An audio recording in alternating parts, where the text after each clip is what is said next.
अध्यक्ष महोदय, प्रश्न क्रमांक 2. अध्यक्ष महोदयाच्या आपल्याप्रमाणे. अध्यक्ष महोदय, केंद्रीय भूजल मंडळाने प्रसिद्ध केलेला वार्षिक भूजल गुणवत्ता अहवाल 2024 सेंट्रल ग्राउंड वॉटर बोर्ड नुसार महाराष्ट्रातील वर्धा, बुलढाणा, अमरावती, नांदेड, बीड, जळगाव आणि यवतमाळ या 7 जिल्ह्यांमध्ये भूजलात नायट्रोजनचे सर्वाधिक प्रमाण अध्यक्ष महोदय आहे. अध्यक्ष महोदय, या देशामध्ये दरवर्षी 14 लाख कॅन्सरच्या केसेस आपल्याला आढळतात आणि 1.5 लाख केसेस या महाराष्ट्रातल्या आहेत.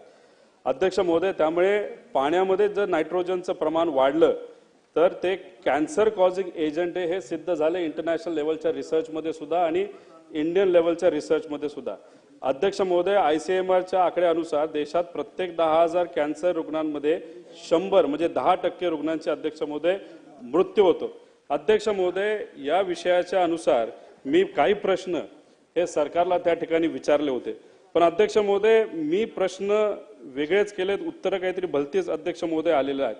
आता मी 4था प्रश्न अध्यक्ष महोदय याच्यामध्ये काय केला होता की याच्यामध्ये काही असे रोग या नायट्रोजन एजंटमुळे होतात हे सिद्ध असताना सुद्धा, जसं की त्याच्यामध्ये अध्यक्ष महोदय आता याच्यामध्ये आपण जर बघितलं तर दूषित पाणी जर आपण हे पिलं तर याच्यामध्ये ब्लूबेरी सिंड्रोम, त्यानंतर जन्मद्वेष, पोटाचा कर्करोग, जन्मतात व्यंग, न्यूरल क्युबिक दोष असे काही रोग अध्यक्ष महोदय होतात. उत्तर देत असताना हे खरे नाही असं काहीतरी उत्तर अध्यक्ष महोदय त्या ठिकाणी दिलं गेलं, म्हणजे हे खरं तर आश्चर्याची गोष्ट आहे. कदाचित अधिकाऱ्यांकडनं चुकीचं उत्तर या ठिकाणी आलेलं आहे. आणि त्याच्याच बरोबर याच्यामध्ये जो ब्लूबेरी सिंड्रोम यासारखे आजार होऊ शकतात, तथापि अशा प्रकारे आजार झालेले नाही पण ते होऊ शकतात. अध्यक्ष महोदय, हे मुद्दे या ठिकाणी मांडण्याचं कारण असं की उद्या जाऊन अशा काही अडचणी होऊ नये, नाही तर याच्यामुळे कोणाला रोग होऊ नये याची दक्षता सरकारकडनं घेण्यात यावी.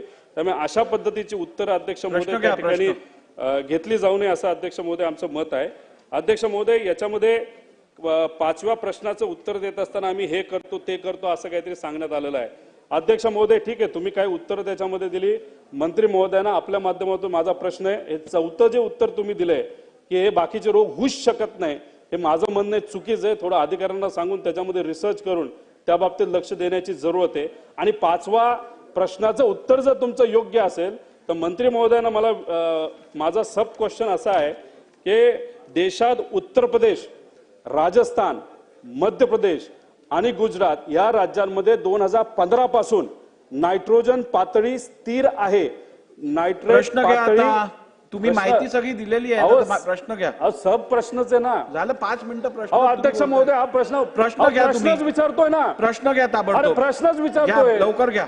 तर माझं असं अध्यक्ष महोदय म्हणणं आहे की उत्तर प्रदेश, राजस्थान आणि मध्य प्रदेश आणि गुजरातमध्ये 15 पासून पाण्यामधली नायट्रेट पर्सेंटेज त्याच्यामध्ये कुठेही वाढ नाही राहिली, त्याच्यामध्ये तिथंच स्टेबल राहिलेलं आहे.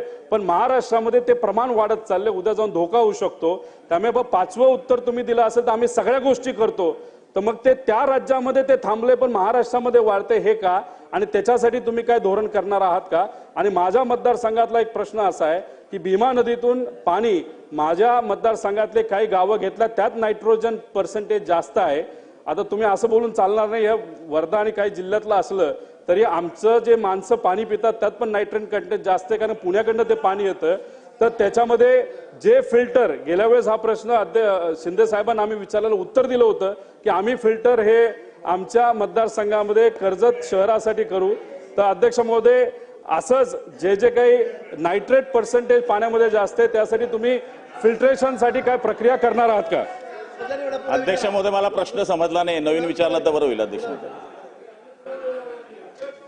मंत्री महोदय, आता अजून वेळ घालवू नका, तुम्ही प्रश्न वाचत होत पेपरावर, उत्तर द्या.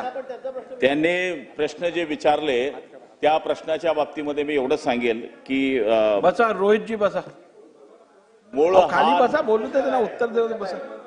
मूळ जो प्रश्न बसा, मी समजवतो, बसा, मी समजवतो, बसा. अहो मी समजवतो, बसा.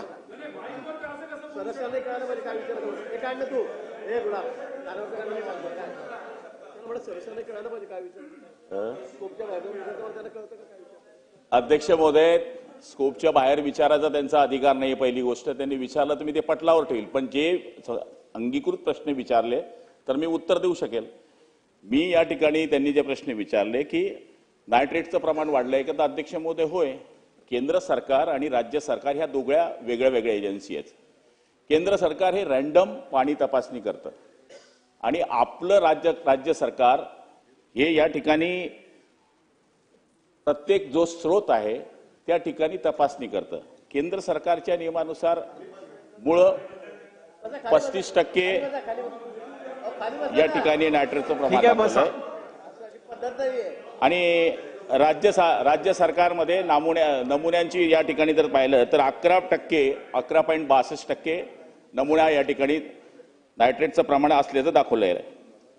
नायट्रेट का वाढतं? मूळ रोहित दादा बारामतीचे आहेत, आपण कृषी तज्ज्ञ आहेत. नायट्रेट वाढण्याचं मूळ कारण युरिया वापर, नत्र वापर.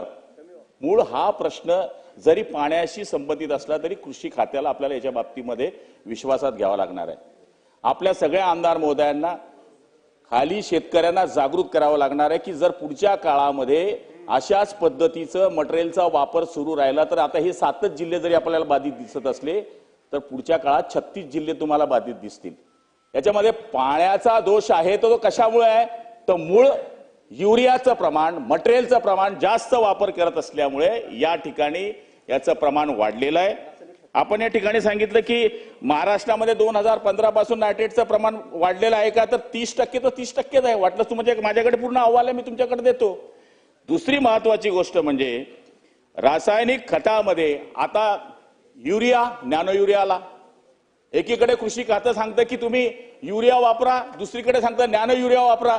पहिली गोष्ट आहे, माननीय कृषी मंत्र्यांबरोबर, कृषी प्रधान सचिवांबरोबर आणि पाणी पुरवठा मंत्र्यांच्या प्रधान सचिवांबरोबर आणि आपल्या सगळ्या आमदार मोद्यांबरोबर ही बैठक घ्यावी लागेल की आपल्याला शेतकऱ्यांमध्ये जागृती करावी लागेल की तुम्ही कृत्रिम जे नेहमी शेणखत आहे या खताचा वापर कसा जास्तीत जास्त कराल. नंतर ही भयावह गोष्ट आहे, तुम्ही सांगितली ती सत्य आहे, मी त्याच्यामध्ये दुमत करत नाही की तुम्ही खोटं सांगतायत.